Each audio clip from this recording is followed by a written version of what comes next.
Est-ce que vous pouvez juste nous parler en quelques mots, de l'Arche, du projet l'Arche, qui a quasi 50 ans, je crois? Oui, alors pour rappeler très brièvement ce qu'est l'Arche, l'Arche ce sont des communautés de vie où vivent et travaillent ensemble des personnes en situation de handicap, des professionnels et des volontaires. Donc des volontaires, je rappelle, ce sont des jeunes qui ont entre 18 et 25 ans et qui choisissent de s'engager dans nos associations dans le cadre du service civique. Et puis chacune de nos communautés est très largement soutenue par un réseau de bénévoles et d'amis. L'Arche, c'est ça, un lieu de vie partagé. Et le partenariat avec Simon de Sirène, comment se passe cette coopération, on peut dire, avec Simon de Sirène? Oui, alors nous avons fait la connaissance avec Laurent il y a quelques années, Laurent de Cherizet, qui est donc l'un des fondateurs de l'association Simon de Sirène. Et c'est vrai que son propos c'était de dire « je veux faire comme l'Arche, mais je veux le faire avec des personnes qui ne sont pas des personnes en situation de handicap mental, mais des personnes qui au cours de leur existence ont subi une lésion cérébrale ».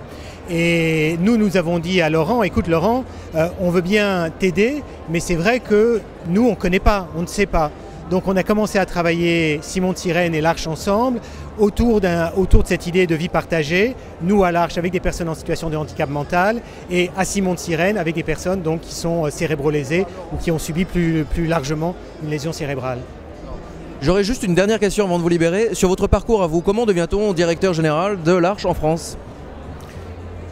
Mon parcours à moi, alors c'est une vieille complicité avec l'Arche, et même plus qu'une complicité. Moi je suis à l'Arche depuis que j'ai 21-22 ans, donc c'était il y a 28 ans.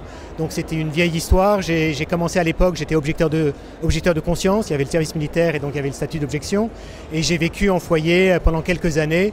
Ensuite j'ai travaillé à l'extérieur de la communauté, je suis membre de la communauté de l'Arche à Paris, mais j'ai toujours été membre de l'Arche à Paris à un titre ou à un autre. Ou plus précisément, j'ai été membre de la communauté à aucun titre. Et c'est ce qui fait la force, je crois, de nos communautés, c'est qu'on peut être membre simplement au titre de notre amitié.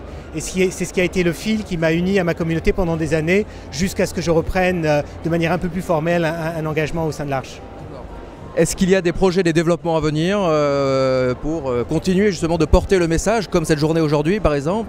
Oui, alors il y a plusieurs choses. D'abord, il y a le développement de nos communautés. Je crois qu'on peut dire qu'on a 31 communautés de l'Arche en France. Sur ces 31 communautés, il y a une bonne partie de ces communautés qui ont des projets de développement. On a d'autres projets que nous accompagnons. Il y a un projet en Alsace, il y en a un autre à Nancy, un à Bordeaux, un à Bayonne, et je crois que j'en oublie un, mais qui me reviendra peut-être. Et donc il y a des croissances de nouvelles communautés qu'on espère vont voir le jour. Ceci dit, tout ça se passe dans un contexte économique extrêmement contraint, donc les ressources financières manquent, elles ont toujours été un peu en deçà des besoins, mais ça devient l'écart se fait plus important par le passé. Et toute dernière question, et là vraiment je vous libère, mais en même temps vous m'avez tendu une perche en parlant de la crise. On est en période très difficile, très délicate. Est-ce que vous sentez quand même un retour à certaines valeurs fondamentales, au partage, à la coopération, au regard, à un autre regard? Ce qu'il y a de certain, c'est que le succès d'un film intouchable, d'une certaine manière, ça montre la perméabilité du grand public à une forme d'émotion dont on espère qu'elle passera du cœur à la tête, c'est-à-dire de l'émotion à l'agir.